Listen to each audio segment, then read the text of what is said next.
Shalom Bapak Ibu Saudara yang terkasih di dalam Tuhan. Senang sekali kalau hari ini kita boleh beribadah bersama-sama. Saat ini tiba waktunya untuk kita bersama-sama mendengarkan kebenaran firman Tuhan. Oleh sebab itu mari kita mempersiapkan hati kita di dalam mendengarkan firman Tuhan. Mari kita berdoa. Bapa yang di dalam surga, terima kasih karena kesempatan di mana kami boleh duduk mendengarkan firman-Mu yang akan disampaikan. Tuhan, kami bersyukur karena Engkau Allah yang juga boleh menerangi hati setiap kami, sehingga kami boleh menangkap kebenaran firman-Mu. Tuhan, tolong kami, tolong hamba-Mu juga yang akan menyampaikan firman Tuhan, sehingga kebenaran firman Tuhan sama sekali tidak dipengaruhi oleh performa atau baik buruknya seorang pembicara, melainkan biarlah Roh-Mu sendiri yang berkata-kata di dalam diri jemaat. Terima kasih ya Tuhan untuk semua yang Tuhan sudah beri. Kami siap mendengarkan firman-Mu. Di dalam nama Yesus kami berdoa dan mengucap syukur. Amin. Bapak Ibu yang terkasih di dalam Tuhan, khotbah saya pada hari ini saya beri judul Komitmen Hidup Bagi Kristus. Komitmen hidup bagi Kristus. Saudara yang terkasih di dalam Tuhan, berbicara mengenai komitmen, saya yakin setiap kita dapat setuju dengan pernyataan yang akan saya lontarkan berikut ini. Pernyataannya berbunyi demikian, sesuatu yang dilakukan tanpa komitmen akan menjadi biasa-biasa saja, bahkan cenderung sia-sia. Saudara, mengapa bisa demikian? Saudara, hal ini terjadi karena ketika seseorang berkomitmen terhadap sesuatu, maka orang tersebut akan melakukan apa yang terbaik dari dirinya demi sesuatu tersebut. Ambil contoh begini, seorang pelajar yang berkomitmen dengan studinya, maka dia akan belajar dengan begitu rupa sehingga dia bisa memperoleh hasil yang terbaik dari studinya. Seorang pengusaha misalnya yang berkomitmen dengan usahanya, maka dia akan memberikan daya, tenaga, dan pikirannya dia curahkan semuanya supaya usahanya itu bisa maju. Atau seorang pekerja yang berkomitmen dengan pekerjaannya, maka dia akan menggunakan segala kemampuannya demi mendapatkan hasil yang terbaik di dalam pekerjaannya itu. Saudara yang terkasih di dalam Tuhan, bayangkan kalau hal-hal yang saya katakan di atas itu dilakukan dengan tanpa komitmen. Apa yang akan terjadi kira-kira? Jawabannya dengan jelas sudah bisa ditebak bahwa akan terjadi stagnasi atau bahkan penurunan di dalam banyak hal, bukan? Sudah sampai di sini kita tahu bahwa begitu pentingnya sebuah komitmen itu di dalam kehidupan kita. Sehingga jujur saya harus berkata, tanpa komitmen, maka kita juga tidak akan kemana-mana. Hidup kita hanya akan begitu-begitu saja. Saudara, di dalam relasi kita bersama dengan Tuhan, sebenarnya juga membutuhkan sebuah komitmen yang sungguh-sungguh kepada Tuhan Yesus. Karena komitmen itulah yang pada akhirnya akan membawa kita semakin hari semakin bertumbuh di dalam kasih karunia. Saudara, ketika kita dipanggil untuk percaya kepada Tuhan Yesus, sebenarnya di saat yang sama kita pun dipanggil untuk berkomitmen hidup bagi Kristus. Mari kita membaca bagian firman Tuhan yang terambil dari Roma 12 ayat yang pertama. Firman Tuhan berbunyi demikian. Karena itu saudara-saudara, demi kemurahan Allah aku menasihatkan kamu supaya kamu mempersembahkan tubuhmu sebagai persembahan yang hidup, yang kudus dan yang berkenan kepada Allah. Itu adalah ibadahmu yang sejati. Saudara-saudara, melalui ayat yang kita baca tadi, maka secara sederhana dapat disimpulkan bahwa hidup bagi Kristus sama artinya dengan mempersembahkan tubuh kita sebagai persembahan yang hidup, yang kudus dan yang berkenan kepada Allah. Lantas pertanyaan yang kemudian muncul adalah demikian Bapak Ibu. Apa sih yang sebenarnya dimaksud oleh Rasul Paulus di dalam bagian ini? Mungkin ya di dalam benak kita masing-masing sudah muncul langsung sebuah konsep atau sebuah pemikiran ketika kita membaca ayat ini. Hal itu wajar terjadi. Kenapa? Karena memang dari kecil kita sudah mengenal ayat ini. Ini adalah salah satu ayat yang paling terkenal di dalam Alkitab. Kita mempelajarinya dari semenjak kita sekolah minggu, Sehingga pada saat ini ketika kita membaca ayat yang sama, maka ada pemikiran, ada konsep-konsep yang sudah secara otomatis muncul di dalam diri kita. Namun saat ini saya mengajak sejenak kita menelaah apa sih yang sebenarnya Paulus maksud dengan mengatakan ayat ini. Mari kita lihat konteks yang terjadi pada waktu itu. Saudara-saudara, sebenarnya bagian ini merupakan sebuah transisi yang memang sengaja dituliskan oleh Rasul Paulus. Hal ini terbukti dengan adanya frasa karena itu. Saudaraku, kalau kita menemukan frasa karena itu, pastilah ada sesuatu yang mendahuluinya. Nggak mungkin tiba-tiba kita datang kepada seseorang out of nothing, tanpa ada apa-apa, tiba-tiba kita bilang, karena itu aku bla bla bla bla. Orang itu akan bingung. Atau seorang cowok misalnya datang kepada seorang wanita dan dia berkata, karena itu aku mencintaimu. Loh apa sih kayak gitu ya? Pasti orang akan bingung. Nah, ketika Paulus ngomong karena itu, maka sebenarnya ada sesuatu yang mendahuluinya. Di dalam kitab Roma, pasal yang pertama sampai pasal yang ke-11, itu seringkali dianggap orang sebagai pengajaran teologia Paulus. Pengajaran teologia seperti apa? Rasul Paulus di dalam pasal 1 sampai 11 menekankan dengan jelas bahwa manusia itu hanya bisa diselamatkan karena pengorbanan Tuhan Yesus Kristus. Itulah teologi Paulus yang senantiasa ditekankan dari pasal pertama sampai pasal yang ke-11. Hanya karena pengorbanan Kristuslah manusia bisa diselamatkan. Nah, kemudian pasal 12 ke belakang adalah pengajaran Paulus mengenai bagaimana seseorang itu harus hidup di dalam terang kebenaran firman Tuhan yang sudah disampaikan dari pasal yang pertama sampai pasal yang ke-11. Singkatnya, bagian 12 ke belakang adalah bagian praktikal dari kitab Roma. Nah, Bapak Ibu Saudara sekalian, melalui ayat ini Rasul Paulus meminta kepada jemaat untuk mempersembahkan tubuh mereka sebagai persembahan yang hidup, yang kudus, dan yang berkenan kepada Allah. Kalau kita memposisikan diri sebagai jemaat pada waktu itu, maka sebenarnya akan ada sedikit kebingungan. Mengapa demikian?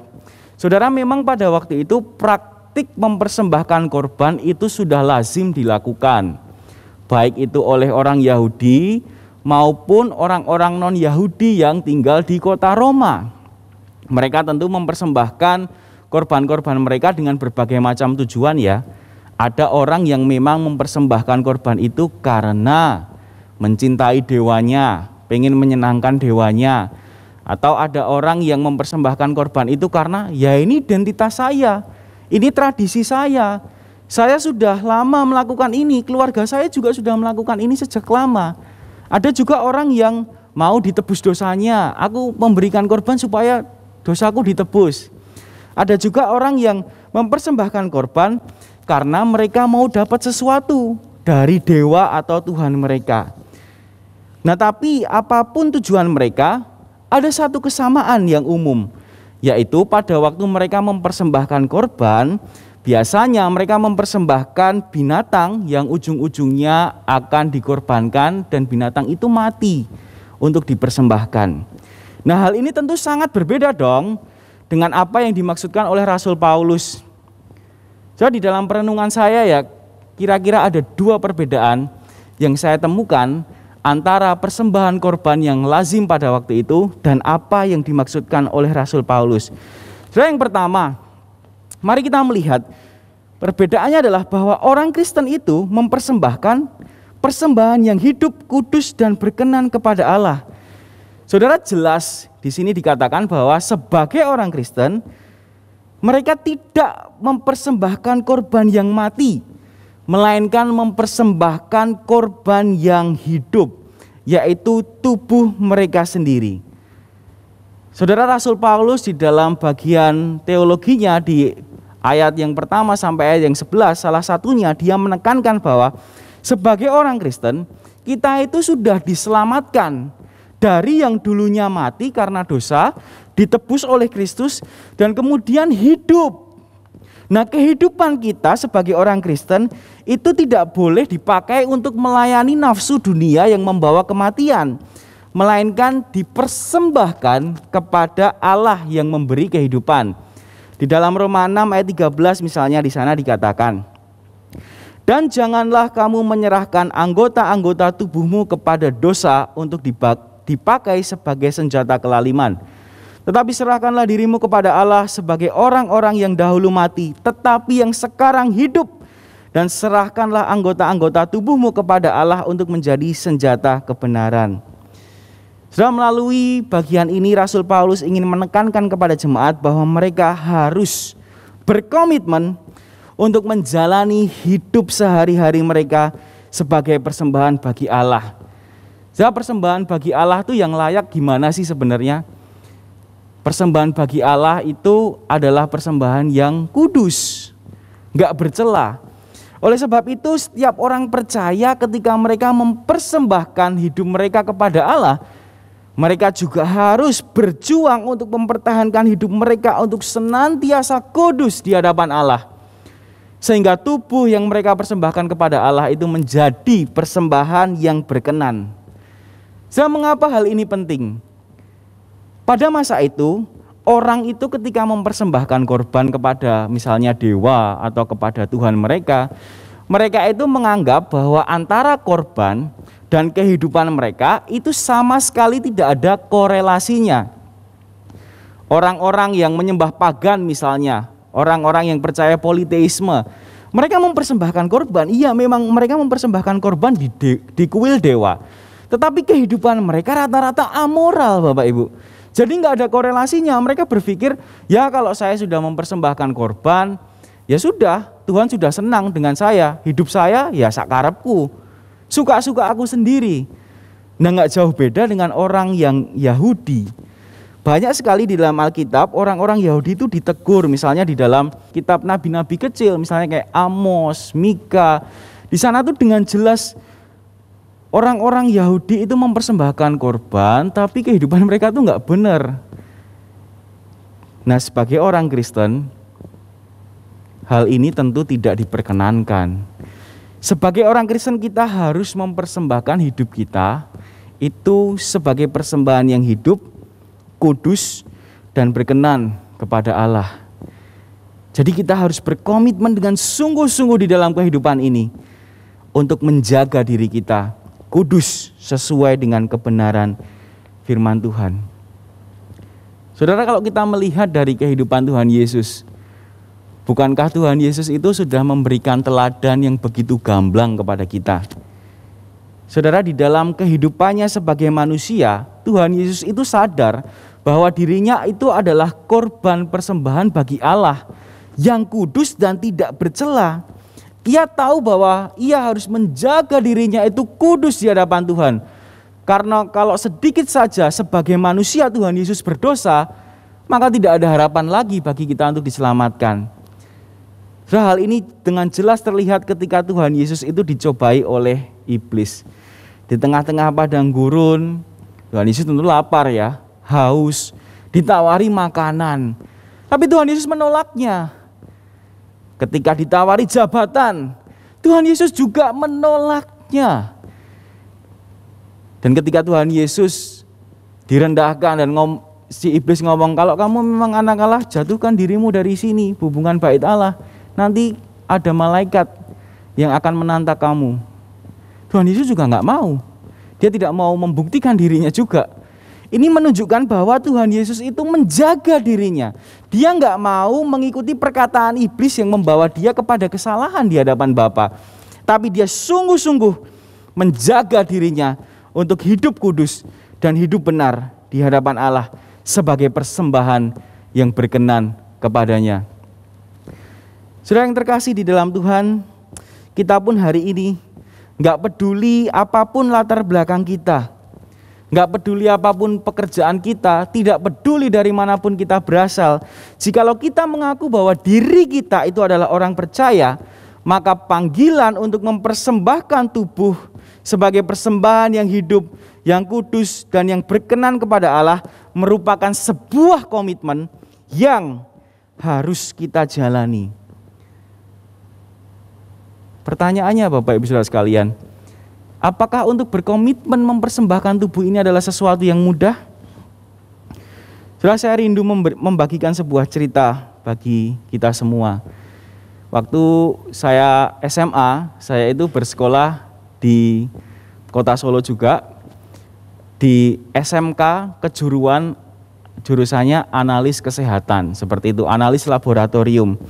Nah, saya sebenarnya menikmati aja sih sekolah sebagai analis laboratorium itu. Setiap hari saya berangkat pulang, sampai pada satu titik saya itu masuk kelas 3 SMA. Nah, waktu kelas 3 ini tiba-tiba di dalam diri saya itu saya merasa ada sebuah panggilan untuk menjadi hamba Tuhan penuh waktu. Nah, singkatnya saya gumuli panggilan ini pelan-pelan. Saya berdoa di hadapan Tuhan, Tuhan bener enggak sih Tuhan mau panggil aku jadi hamba-Mu? Setelah saya merenung, setelah saya bergumul, saya berpikir, saya kemudian ngomong sama orang tua saya dan keluarga besar saya. Saya bilang, boleh enggak saya jadi hamba Tuhan? Ya, responnya awalnya enggak boleh sebenarnya, seperti itu. Dengan berbagai pertimbangan. Tetapi karena saya tahu bahwa itu Tuhan panggil saya mau tetap jadi hamba Tuhan. Dan singkatnya, boleh ya, wes lah, boleh kamu jadi hamba Tuhan. Nah, waktu saya mendaftar di STT Saat Malang, nah tiba-tiba salah satu anggota keluarga saya itu datang kepada mama saya, lalu kemudian menawarkan sebuah beasiswa untuk saya bisa sekolah di STIKES, Sekolah Tinggi Ilmu Kesehatan, kira-kira begitulah. Mau enggak anaknya sekolah di STIKES? Dan ditawari kalau mau nanti anaknya beli motor aja sekalian. Motornya boleh milih mau beli apa kayak gitu. Nah, mama saya kemudian menyampaikan itu kepada saya. Jujur ketika saya ditawari beasiswa seperti itu dan dikasih kendaraan, goyang langsung Bapak Ibu Saudara sekalian. Saya ini masa depanku ini di depan mata ini.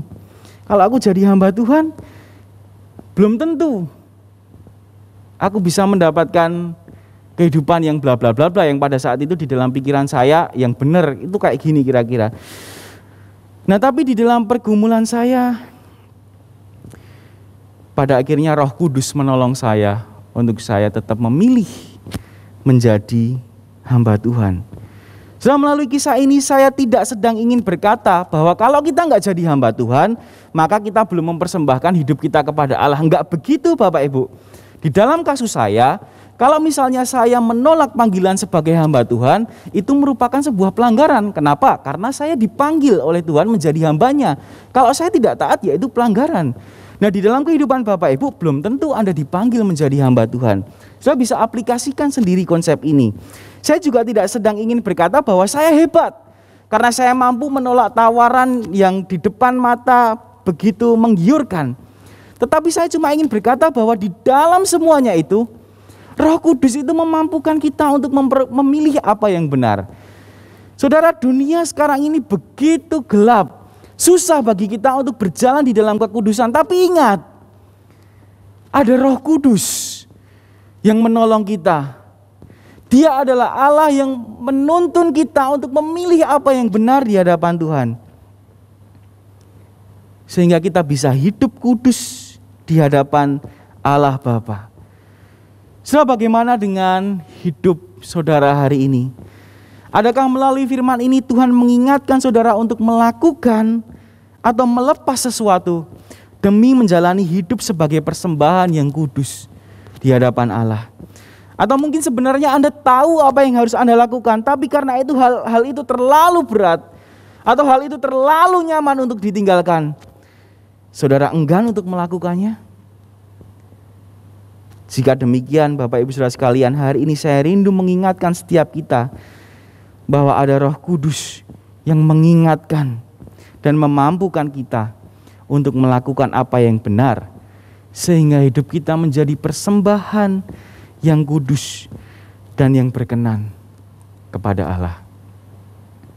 Saudara, yang kedua, perbedaan antara korban yang lazim pada waktu itu dengan konsep Paulus adalah orang percaya itu memiliki reason atau alasan yang benar ketika mereka mempersembahkan diri mereka. Saudara yang terkasih di dalam Tuhan, pada saat itu kalau misalnya orang itu mau memberikan persembahan, yang diberikan itu tentu adalah binatang yang pada dasarnya atau pada prinsipnya itu nggak ngerti apa-apa. Hewan itu bodoh, sehingga dia dibawa untuk dipersembahkan. Mereka itu tidak tahu apa-apa hewan itu. Kemudian hewan itu dipersembahkan begitu saja. Nah, sebenarnya begitu juga dengan orang-orang yang mempersembahkannya. Mereka sebenarnya juga nggak ngerti dengan benar apa sih tujuannya mereka mempersembahkan korban itu. Ya mereka mungkin tahu ya ini dari orang tuaku sudah begini, tapi apakah alasan itu cukup kuat?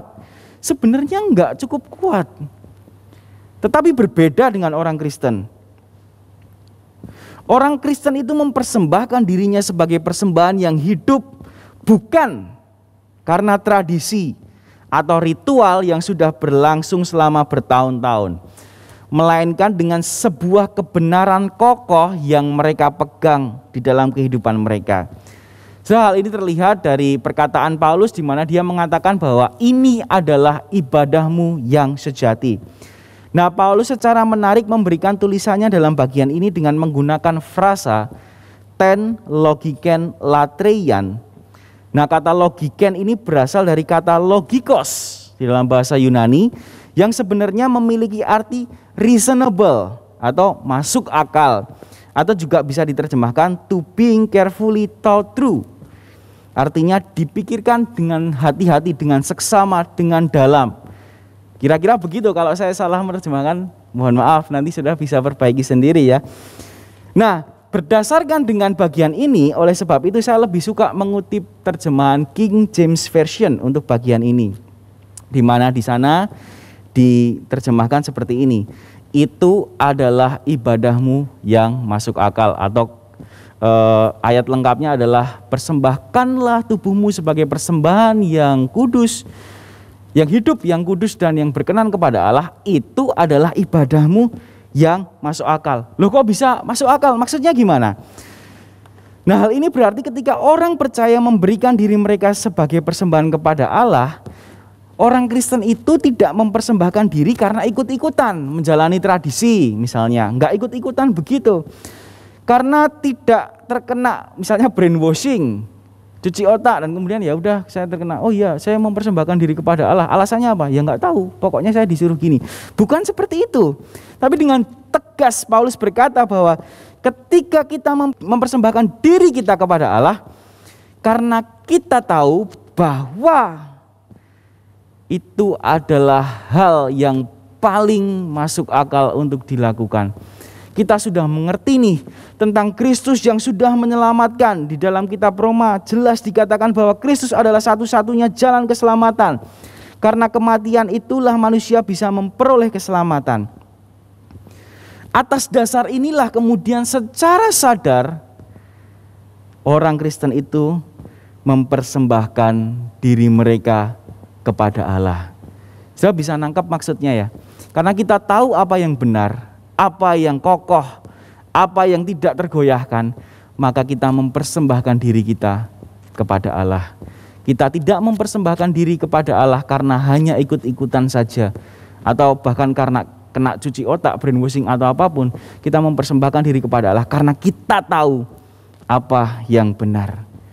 Namun ku tahu yang ku percaya dan aku yakin kan kuasanya. Dia menjaga yang ku taruhkan hingga akhirnya kelak. Kita tahu apa yang kita percaya. Oleh sebab itu, karena kebenaran itulah mempersembahkan diri kepada Allah menjadi sebuah ibadah yang paling masuk akal di dalam kehidupan kita. Sudah nangkep ya maksudnya? Nah, Bapak Ibu Saudara sekalian, sekitar tahun 1980-an ada seorang yang bernama Lee Strobel. Dia adalah seorang jurnalis yang pada saat itu memang dikenal sangat pandai ya. Dia adalah orang yang sangat pandai, sangat pintar, dan dia dikatakan baru saja diangkat menjadi, kalau nggak salah, editor bagian hukum di Chicago Tribune, kira-kira begitu. Nah, tapi sayangnya Lee Strobel ini adalah seorang ateis, Bapak Ibu. Seorang yang tidak percaya bahwa Allah itu ada. Dia dan istrinya adalah seorang ateis. Kemudian pada satu kesempatan untuk merayakan kenaikan pangkatnya, dia itu makan bersama istrinya. Nah, ketika makan bersama istrinya, bersama anaknya, bertiga ya mereka. Anaknya ini minta permen, kemudian dikasihlah sama mamanya atau papanya itu permen lah, kira-kira begitu. Lalu anaknya ini makan permen dan kemudian tersedak, Bapak Ibu. Tersedak adalah sesuatu yang bahaya loh. Karena apa? Karena permennya itu tadi menutupi bagian pernafasan. Mereka udah bingung, gimana nih caranya? Udah nggak bisa napas anaknya. Lalu kemudian ada seorang yang datang. Ternyata seorang ini suster. Dan kemudian ditolong secara medis sampai akhirnya permen itu bisa dikeluarkan. Lalu kemudian suster ini ngomong bahwa sebenarnya saya itu nggak mau makan di sini. Tapi nggak tahu kenapa Tuhan Yesus tuh nyuruh saya makan di sini kayak gitu. Dan saya tahu bahwa Tuhan Yesus mau saya menolong anak Anda. Begitu kira-kira. Berawal dari kejadian itulah kemudian istri dari Bapak Lee Strobel ini menjadi seorang Kristen. Saudara, ketika istrinya menjadi orang Kristen, Lee Strobel ini begitu ngamuk. Dia merasa rumah tangganya itu hancur. Dan dia bertekad, aku harus mengembalikan istriku, harus mengateiskan dia kembali. Kira-kira seperti itulah. Lalu dia mulai melakukan penyelidikan. Nah, dia itu orang pintar ya. Jadi dia mau menyelidiki tentang kebangkitan Tuhan Yesus. Dia pengen membuktikan bahwa kebangkitan Tuhan Yesus ini adalah omong kosong dan tahayul belaka. Kenapa? Karena kalau kebangkitan Tuhan Yesus bisa dibuktikan, itu kekristenan bertahan. Tapi kalau kebangkitan Tuhan Yesus ini ternyata tidak bisa dibuktikan, maka seluruh doktrin kekristenan bisa hancur. Menurut dia seperti itu. Dia mau menunjukkan kepada dunia dan kepada istrinya bahwa Kristus itu tidak pernah bangkit. Jadi dia melakukan research-nya. Dengan begitu keras dia tanya-tanya kepada para ahli, para pakar, sampai beberapa waktu. Bapak Ibu Saudara sekalian, dia melakukan penyelidikan itu. Dia duduk termenung. Dia menatap bahan-bahan penyelidikannya. Dan dia menyadari satu kesimpulan. Bahwa ternyata dia tidak bisa menjatuhkan bukti kebangkitan Kristus.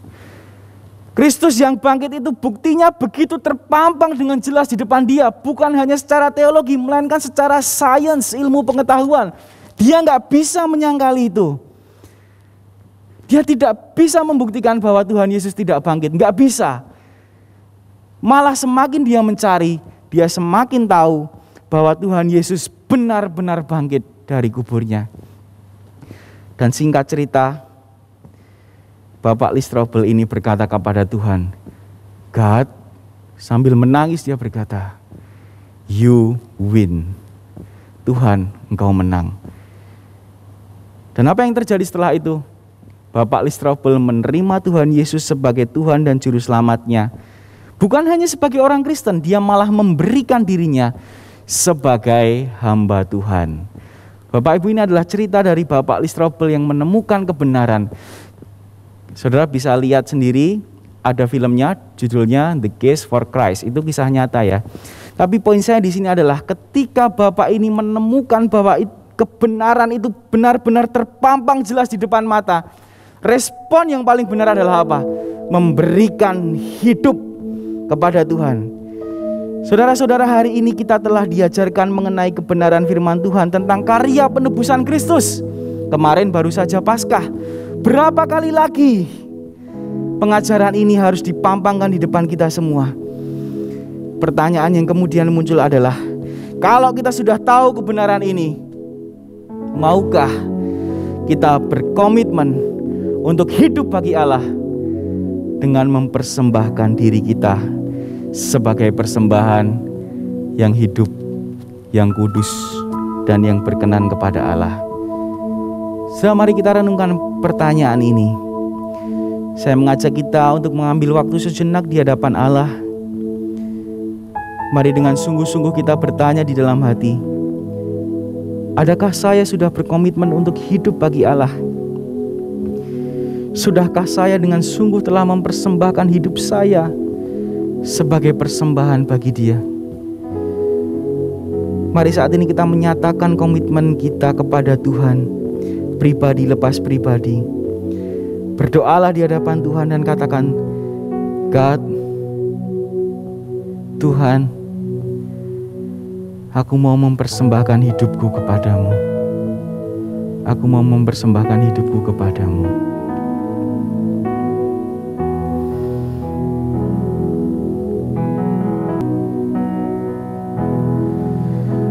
Di tanganmu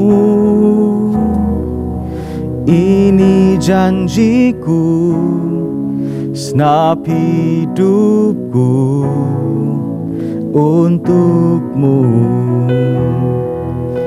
Kau mengatur jalan hidupku, ku milikmu selamanya. Yesus, aku percaya. Mari kita naikkan pujian ini dimanapun Anda berada. Yesus, aku percaya. Yesus, aku milikmu,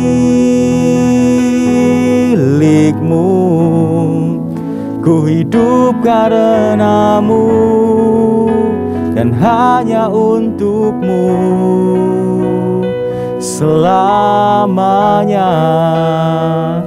Ku kan hidup kemanapun ku berada bersamamu, kemanapun ku bersamamu, lewat suka dan duka.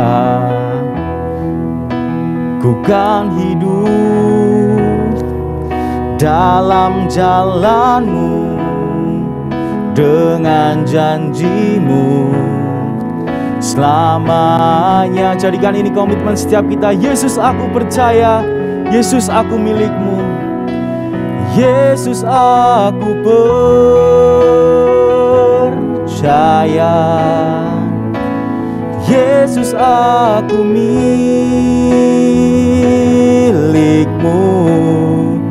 ku hidup karenamu dan hanya untukmu. Ku menyembahmu, ku menyembahmu. Katakan dengan segenap hatiku, menyembahmu. Ku menyembahmu, ku menyembahmu, ku menyembahmu, ku menyembahmu. Yesus, aku jadikan ini komitmen setiap kita. Jadikan ini kerinduan setiap kita. Yesus, aku milikmu, ku hidup karenamu dan hanya untukmu selamanya. Tuhan, Kau melihat komitmen setiap kami. Ketika kami mau berkomitmen untuk memberi hidup kami bagimu sebagai persembahan yang hidup, yang kudus, dan yang berkenan kepada Allah. Tuhan, tolong setiap kami di dalam kehidupan kami untuk senantiasa mengambil komitmen dengan sungguh-sungguh hidup bagi Kristus. Terima kasih ya Tuhan, firman-Mu sudah selesai diberitakan, tapi kami percaya Engkau tidak pernah selesai dengan kami. Engkau akan menolong setiap kami untuk boleh melakukan firman itu di dalam kehidupan kami. Di dalam nama Yesus kami berdoa dan mengucap syukur. Amin.